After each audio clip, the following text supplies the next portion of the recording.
Les projets passés ne se ressemblent pas et les époques ne sont plus les mêmes. Gaston Dossoui a de quoi être péremptoire. Le ministre de l'Agriculture vient annoncer une nouvelle longtemps attendue aux habitants de Bamé, village de la commune de Zayanando dans le département du Zou, réputé pour la fertilité et la productivité de ses sols.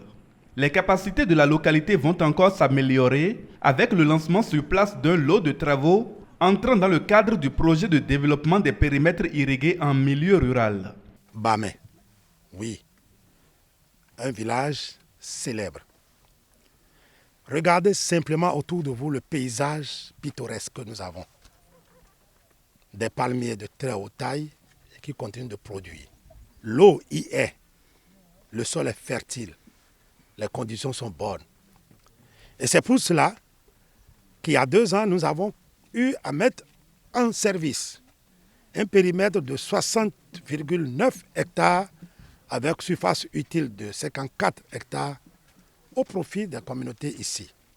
Il y a 1 an, nous avons fait aménager par le projet Payavo un périmètre de 3 hectares strictement pour le maraîchage.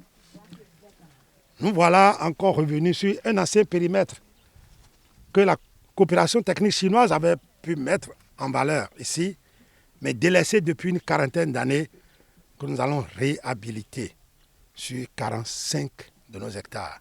Vous avez la chance, sur 300 hectares, avec maîtrise totale d'eau, d'avoir 45 pour votre village.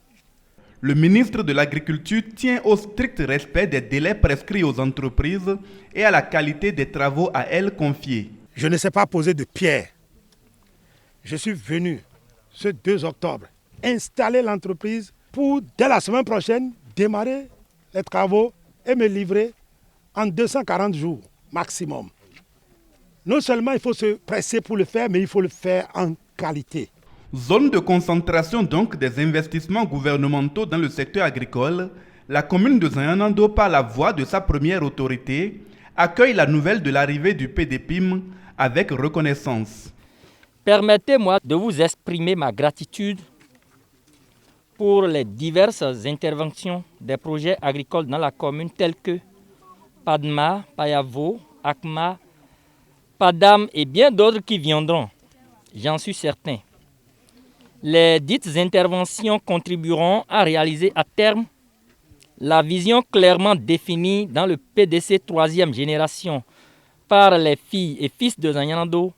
De la reconnaissance et de la ferveur populaire, Gaston Dossoui et sa délégation vont encore en susciter quelques dizaines de kilomètres plus loin, à Gonsoué, village de la commune de Dassazoumé. Ici, c'est la mise en place d'un périmètre de maraîchage de 4 hectares, irrigué par le biais de 2 forages positifs qui est envisagé à très court terme. Nous sommes dans le socle. C'est pour cela que nous sommes bien obligés de porter des gants. On pourrait se contenter d'un seul forage, s'il est bien positif, mais nous allons en faire 2 ici. Et une fois les forages positifs obtenus, on va amorcer l'aménagement en pleine saison sèche. Mais tout ça, je veux recevoir de vous en 3 mois. Il faudrait qu'à partir de janvier, les gens puissent planter ici et tester ce que vous aurez installé. La reconnaissance s'exprime aussi en mots. Notre respectable ministre ne cesse de se battre pour le développement de notre pays. C'est un homme déterminé. Je ne peux que le féliciter et le remercier. 1000 hectares de terre aménagés avec maîtrise partielle de l'eau, 300 hectares avec maîtrise totale de l'eau, 50 hectares de périmètre maraîcher, 200 hectares de terre dégradée à régénérer, 4 retenues d'eau à but agro-pastoral, 40 forages positifs, 30 magasins de stockage, 55 aires de séchage, 40 km de pistes d'accès. Le projet de développement des périmètres irrigués en milieu rural, financé par la Banque islamique de développement, est pour le moins ambitieux.